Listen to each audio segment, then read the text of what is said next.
제가 지지난주죠. 9월 둘째 주에 하나님은 무슨 생각을 하실까라는 제목으로 말씀을 나눴습니다. 기억나시나요? 여러분, 하나님 무슨 생각하신다고 그랬죠? 갑자기 아무 생각이 없으시죠? 나는 아무 생각이 없죠. 하나님 생각을 하시는데. 그러니까 하나님의 생각과 우리의 생각이 다른 지점이 우리의 어떤 신앙에 있어서 어떤 긴장의 영역이고, 그런데 바로 그 긴장의 영역, 즉 하나님과 인간의 그 본질적 차이의 그 지점을 메꾸는 게 그게 믿음이라는 거거든요. 그래서 하나님과 우리의 사이는요 결정적으로 달라요. 근데 그 결정적인 다른 그 사이를 연결하는 게 뭐냐면 하나님을 향한 믿음입니다. 믿음. 그래서 진정한 믿음이라는 게 뭐냐면 나의 생각, 그 내 생각이 옳다, 이것이 정확하다, 이것이 맞다라는 그 생각을 때로는 내려놓고, 아무 생각 없이 살라는 게 아니라 그 때로는 그것을 내려놓고 나의 삶을 하나님의 생각으로 채워나가고 그 하나님의 생각에 반응하는 것, 그것을 붙드는 것, 이게 바로 믿음이라는 것이죠. 그래서 제가 그 설교 결론에 우리의 삶은 내 생각대로 되지 않는다. 근데 이게 부정적인 의미로서 제가 드린 말이 아니라 여러분 되게 놀라운 말 아닙니까? 저는 이 말 들으면 얼핏 들으면 무서운 말인데 얼핏 들으면 자세히 들으면 굉장히 우리에게 소망을 주는 말이에요. 내 생각과 내 반응대로 내 삶은 되지 않아요. 하나님의 선하신 뜻과 그 생각 안에서 내 삶이 이루어져 간다는 그 믿음이 있다면 여러분 그것만큼 우리에게 큰 소망이 없습니다. 그게 하나님의 생각이에요. 이제 생각나시죠? 네. 근데 제가 이번 주에 그냥 주중에 이렇게 있다가 뜬금없이 무슨 생각이 났냐면 하나님이 그분이 이제 가까이 하시고 그분이 아끼시고 그분이 특별히 사랑하시고 또 그분이 특별히 사용하셨던 소위 말하는 그 하나님의 사람들에 대해서 제가 이렇게 좀 이렇게 생각하고 묵상하게 된 시간이 있었는데 그런 사람들의 삶을 이렇게 생각해 보니까 제가 다시 한번 깨달은 게 뭐냐면 역시 진짜 하나님의 생각은 인간의 생각과 너무너무 다르다. 그걸 다시 한번 절절하게 깨닫게 됐어요. 왜냐하면 여러분 하나님이 가까이 하시고 또 하나님이 사용하신 사람들의 공통적인 특징이 있어요. 그게 뭐냐면 한마디로 얘기하면 그들의 삶은요 사실 실패한 삶이었다라는 거예요. 많은 사람들이 저 사람의 삶은 실패한 삶이야라고 정의 내렸던 사람들의 삶이었다라는 거예요. 제가 한번 몇 가지 예를 들어볼까요? 여러분 아브라함 너무 잘 아실 겁니다. 우리 그 사람을 뭐라고 부르죠? 믿음의 조상이라고 하잖아요. 믿음의 조상이라고 그러잖아요. 그런데 여러분 아시다시피 그는요 믿음의 사람이라 할 수 없는 일들을 너무너나 많이 벌였다는 것이죠. 여러분 일단 그 사람은 자식이 없던 사람이에요. 여러분 당시 사회에서 자식이 없다는 건요 요즘 같은 시대에서의 그런 수준이 아니에요. 그냥 말 그대로 어떻게 보면 아무것도 없는 사람일 수도 있었어요. 그 당시에. 왜? 내가 뭔가 물려줄 수 있는 것도 없고요. 그러니까 사람들이 다 말은 안 하지만 뒤에서 다 손가락질하는. 얼마나 큰 문제가 있을 땐 저렇게 애도 없을까, 자식도 없을까, 후사가 없을까. 그거는 그거 하나만 해도 여러분 사실 아브라함은요 실패한 삶이에요. 이거 제가 아주 굉장한 추측의 격인데 그가 하나님이 고향 땅을 떠나라고 하잖아요. 왜 떠났을까라고 생각하면 이것도 작용하지 않았을까 싶어요. 지긋지긋한 거예요. 명절만 되면 애 언제 낳냐. 가족들은 다 내 친척 일가 친척들 다 후손들 있고 다 그러는데 나만 뭐가 없어요. 후사가 없어요. 지긋지긋한 거예요. 같이 붙어 사는데 어떤 신이 나에게 와가지고 복을 준대요. 자손도 준대요. 땅을 떠날래? 아이고 듣던 중 반가운 소리죠. 그럴 수도 있겠다. 추측의 영역이지만 상상 영역이지만 그러니까 실패한 사람이에요. 자기 그 바운더리 안에서 자기의 그 가족들 안에서 그 시족 사회 안에서 사실 실패한 인생이 아브라함이에요. 또 여러분 아브라함이 여러분 가정에 문제가 많았죠, 그렇죠? 일단 뭐 아내를 2번이나 팔아먹고, 그렇죠? 여러분 그 아내가 제정신이겠습니까, 사실? 여러분 사라가 뭐 감정이 기록되어 있지는 않지만 그 평생 쓴뿌리가 있을 거예요, 그렇죠? 그 나중에서 막 좀 난리치잖아요. 하갈이 막 저기 하니까 괴롭히니까 내쫓으라고 그러잖아요. 그 아브라함이 어떻게 합니까? 당신 뜻대로 하시오 그러잖아요. 왜 그랬을까요? 2번 팔아먹었던 경험 때문에. 이것도 추측 영역이지만 나중에 예, 그 상처 그게 이제 아브라함 공짜 못하게 하는.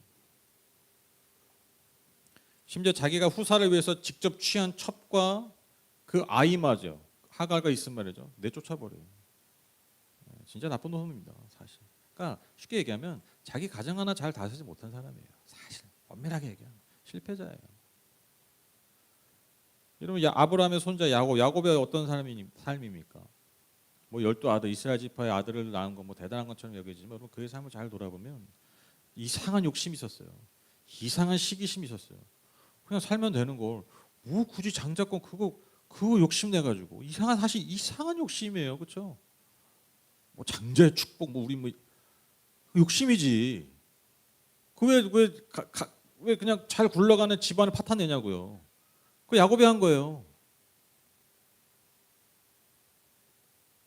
그래서 여러분 비참한 인생이 됩니다. 여러분 적나라하게 얘기하면 여러분 그의 인생이 뭐냐면 자기 친형한테 죽을까봐 도망친 인생이에요. 생각해 보세요. 자기 친형이 나를 죽이려고 해가지고 여러분 자기 집을 떠난 사람이에요. 삼촌의 집으로 도망가다가 여러분 광야에서 돌베개 베고 잤다고 그러잖아요. 돌베개. 여러분 이 돌베개 베고 잤다는 것, 즉 돌베개가 여러분 야곱의 인생을 가장 드라마틱하게 상징하는 장면이에요. 이미지예요. 돌베개가 뭐 여러분 돌베개 배 보셨어요? 그게 베개입니까? 베개가 언제 베는 겁니까? 언제 쓰는 거예요? 잘 때. 여러분 우리가 자는 게 뭐예요? 우리 인생에 있어서 쉬는 거잖아요. 우리에게 가장 중요한 쉼이잖아요. 가장 중요한 쉼을 쉴 때도 전혀 쉼을 주지 않는 돌베개를 베고 잔 거예요. 여러분 그게 야곱의 인생이에요. 상징하는 거예요. 쉬어도 편히 쉴 수 없는, 언제 죽을지 모르는 그런 인생. 그게 여러분 야곱의 삶입니다. 실패자죠. 여러분 요셉 뭐 말할 것도 없죠. 그냥 뭐 평생 버림받은 인생의 아이콘 아닙니까? 그렇죠? 가족에게 버림받고 충성하는 자기 누구죠? 상관에게 버림받고 그냥 늘 버림받은 인생. 여러분 진짜 오늘 만약 요즘 살고 있으면요 그 금쪽 상당소 있죠 그 연예들 1순위야 섭외 상처가 너무 많아. 여러분 모세 아실 겁니다. 모세. 여러분 모세도 사실 출신을 보면 몰락한 왕가 출신이에요. 그렇죠? 몰락한 왕가의 반역을 꿈꿨다. 그러나 철저히 실패해가지고 심지어 자기 민족 내가 그 민족을 위해서 내가 뭔가 일을 벌여보려는데 오히려 그 민족 때문에 배신당하고 버림받은 사람. 그래서 천하게 여김받던 목자 왕가의 왕족에서 비참한 목자의 삶을 살았다. 광야에서 그것도. 여러분 그게 모세의 삶입니다. 철저히 실패한 삶이죠. 또 여러분 잘 아시는 다윗입니다. 여러분 다윗. 여러분 다윗은 가족에게 인정받지 못했죠.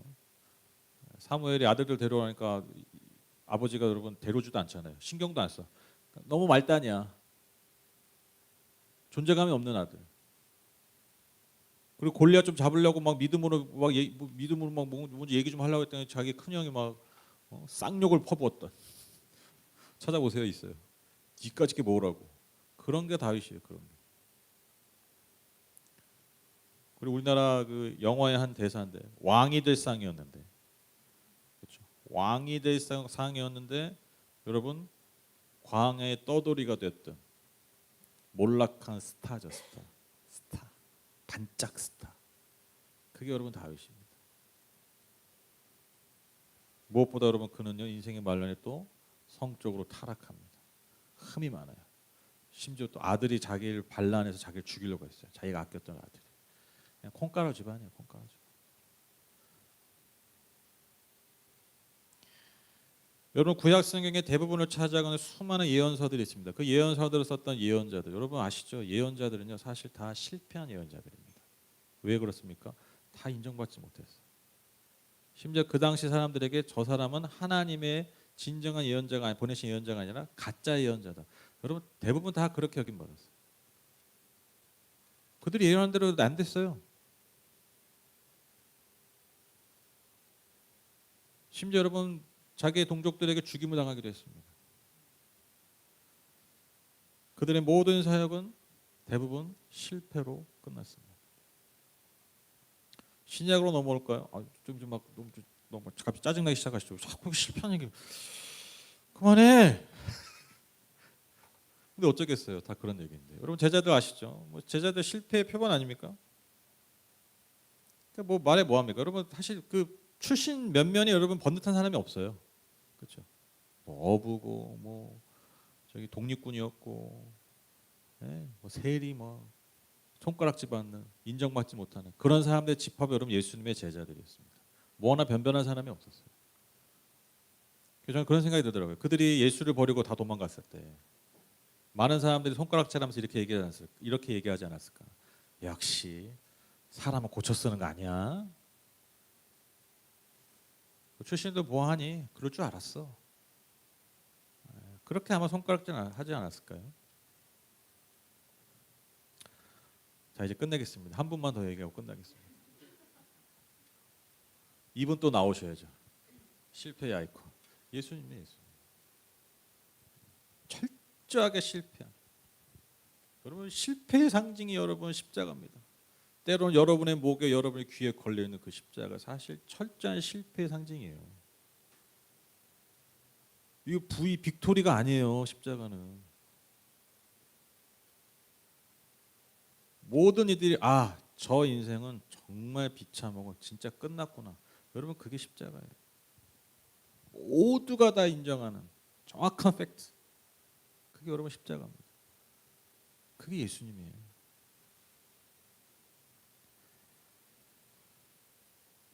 여러분 이처럼 여러분 성경은요 하나님이 쓰신 사람들, 하나님 가까우신 사람들의 모습을 이렇게 면면히 살펴보면 사실 어떻게 보면 우리보다 더 못한 사람들이 많아요. 실패한 인생들이 많아요. 변변치 않은 사람들이 훨씬 더 많다라는 것입니다. 그럼 이제 우리가 그렇게 결론을 내주죠. 하나님이 실패자를 사용하시구나.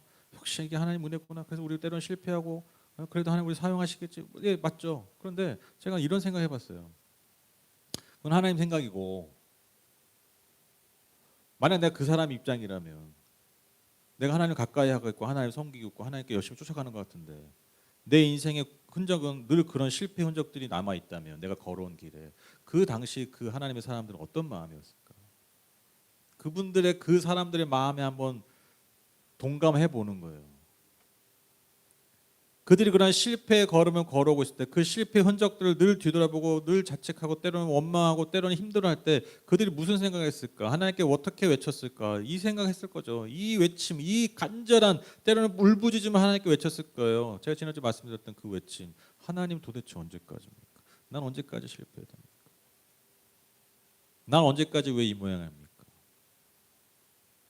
내 과거는 왜 그 모양 그 꼴이었어야 했습니까? 그리고 여전히 왜 내 현재의 모습이 이 모양 이 꼴입니까? 때로는 그들이 하나님 앞에 그렇게 간절하게 울부짖으며 토로하지 않았을까? 그러니까 도대체 하나님 언제 나를 이제 구원해 주시고 나를 인도해 주시고 내 문제를 해결해 주시고 내 삶을 다시 거창한 것도 아니야. 언제쯤 정상으로 돌려 주실까? 그들도 실패의 자리에서 늘 이렇게 탄식하지 않았을까요? 늘 그런 순간을 기다리고 있지 않았을까요? 그래서 제가 지난주에 믿음의 또 다른 이름이 기다림이라고 말씀드렸잖아요. 그렇죠? 그래서 여러분 우리가 믿는 자, 신자라고 하는데 여러분 믿음의 사람들은 다르게 얘기하면 이 말이에요. 우리는 기다리는 사람들이에요. 그 하나님의 때, 그 하나님의 생각이 내 삶에 완전히 이루어지는 그 날을 기다리는 사람이 여러분 믿음의 사람이라는 것이죠.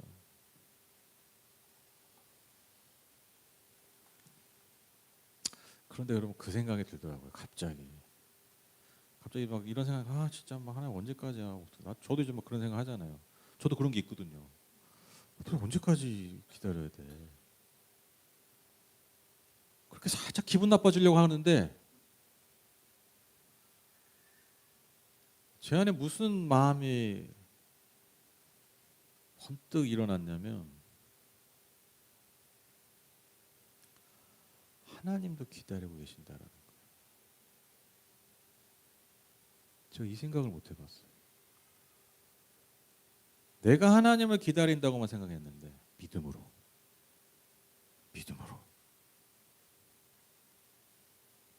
근데 하나님은요 우리를 은혜로 늘 기다리고 계시더라고요. 내가 기다린 것보다 더 많은 시간을, 더 많은 순간을, 더 많은 세월을, 아니 평생을. 즉 그분이 하신 일이 뭐냐면 태초부터 지금까지 그분이 인간을 향해서 하신 일이 뭐냐면 한마디로 얘기하면 그거예요. 기다리신 거예요.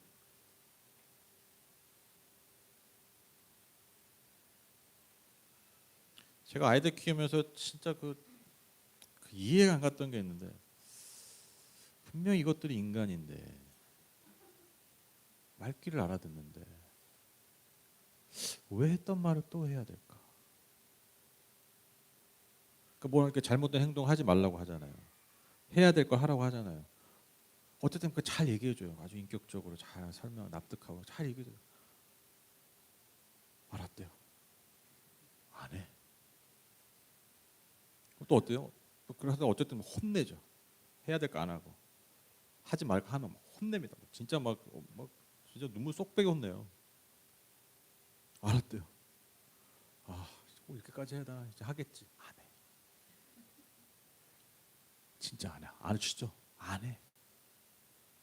한 번, 두 번, 세 번 아무리 어르고 달래고 혼내고 해도 눈물 쏙 빼놔도 그때뿐이야, 그렇죠? 그때뿐이야. 좀 지나면 안 해요.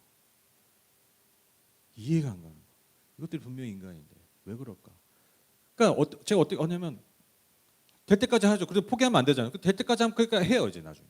그러니까 그때까지 기다려야 되니까 그게 힘들더라고요. 부모로서 하는 게. 그 될 때까지 기다려주는 거. 그러니까 이게 부모 역할이구나. 될 때까지 기다리는 거. 끊임없이.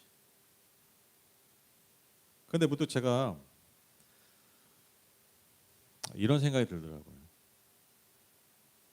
애들도 나 기다리고 있겠다.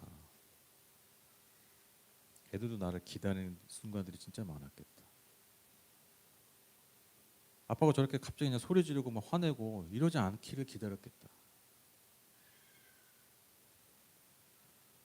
좀 이럴 때 감정적으로 반응하는 게 아니라 조금 내 삶을, 내 상황을 이해해주는 아빠를 기다렸겠다. 뭐 좀 잘못하면 뭐 좀 눈에 거슬리면 훈계가 먼저 나오는 게 아니라 그냥 내 삶과 내 부족함에 공감해주는 그런 아빠를 애들이 계속 기다렸겠다. 말은 안 하지만. 그러니까 나도 잘못한 거 아는데, 나도 못하는 거 아닌데 그냥 아빠니까, 어른이니까 그냥 때로는 눈 한번 딱 감아주고 그냥 넘어가주는 아빠를 애들이 기다렸겠다. 한두 개가 아니겠죠. 그러니까 저는 제가 부모로서 아이들을 저만 기다려주는 줄 알았어요. 근데 그게 아니더라고요. 아이들도 참고 기다렸더라고요. 제가 그걸 어떻게 하는 줄 아세요? 저도 그렇게 살았거든요. 여러분도 그러셨잖아요. 여러분도 여러분 부모님도 기다리고 계시잖아요. 물론 이제 기다릴 부모가 없는 분들 죄송합니다. 가슴 아픈 얘기지만 지금도 기다리실 거예요. 말은 안 할 뿐이지 표현은 안 할 뿐이지. 우리도 기다려요. 근데 우리의 연약함이 뭔지 아세요?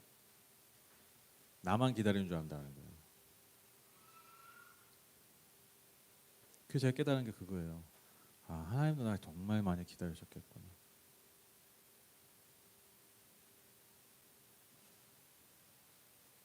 하나님 꼭 그러실 것 같더라는 거예요. 마치 제가 아이들을 보면서 제가 그걸 깨달은 거예요. 아이들이 기다림을 생각하면서 아, 하나님 나를 기다려 계시겠다. 내가 착각하고 있었구나. 여러분 고난의 자리, 실패의 자리에서 하나님의 때와 은혜를 기다리는 그 믿음이 필요합니다. 그렇죠? 그런데 바로 그 기다림의 자리에서 여러분이 기다리고 있는 그 자리에서 여러분 이런 고백을 드려보셨으면 좋겠어요. 그러고 보니 하나님 저에 대해서 뭘 기다리고 계세요?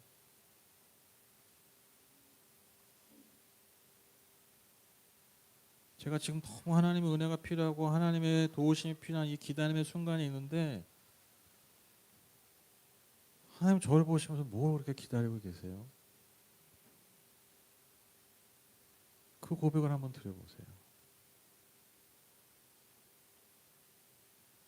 제가 이처럼 이렇게 간절하게 너무너무 간절하잖아요. 이렇게 간절하게 제가 하나님을 기다리고 있는데 내가 하나님을 향한 그 간절한 거는 비교할 수 없이 늘 타는 듯한 마음으로 나를 향해서 기다리고 계시는 게 뭐예요?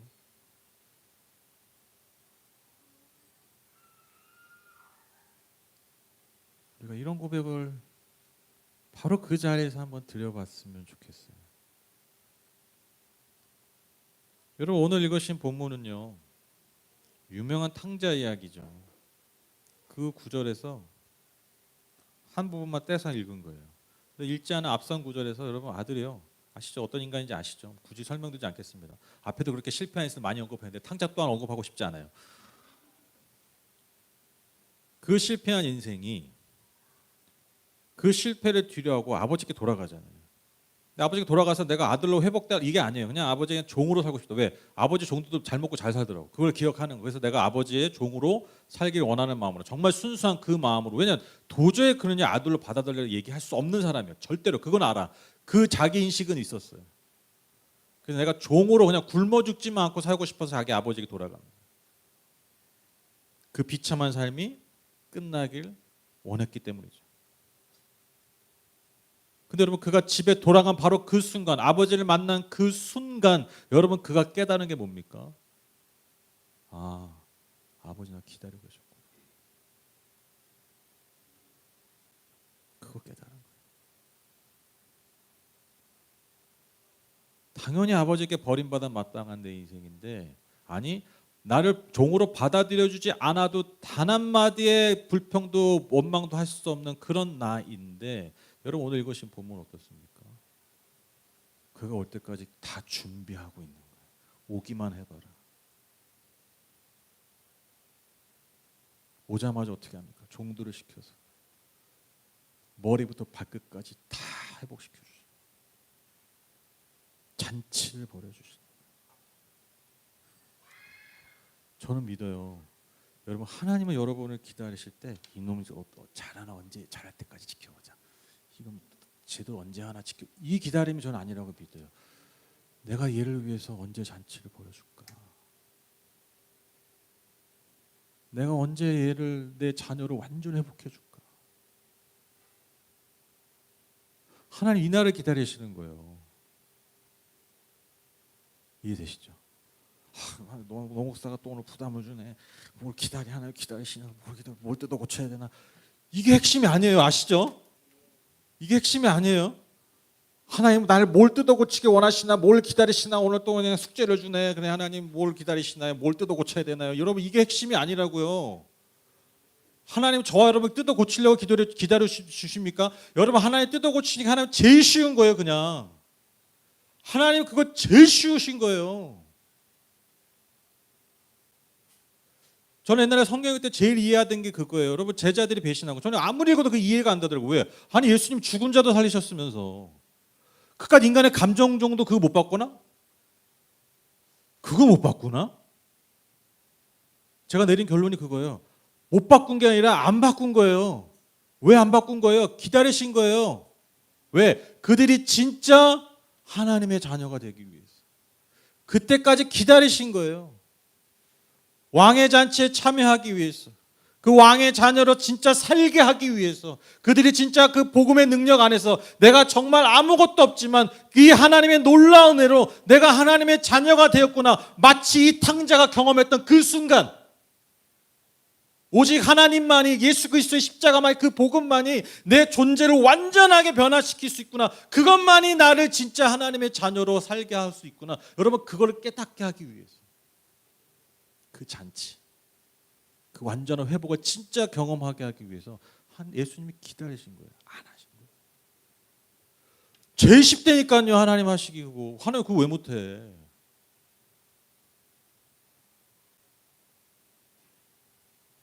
진정한 변화는, 진정한 복음은 그렇게 오지 않기 때문이에요.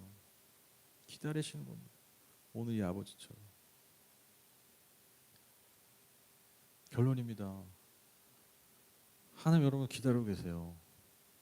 뭘 기다리신다고요? 잔치 벌어줄 날을 기다리고 계세요. 여러분을 완전히 왕의 자녀, 내 자녀로 바꾸실 그날. 그 그 회복하는 그 날을 누구보다 기다리고 계신다라는 거예요. 죄에 묶여서, 욕망에 묶여서, 내 생각에 파묻혀서, 그것에 이끌려서 살아가고 있는 우리의 삶을 돌이켜서 하나님의 자녀로 살게 원하시는 바로 그날, 예수 그리스도의 십자가 완성하신 그 놀라운 삶으로 하나님 여러분을, 저를 기다리고 계십니다.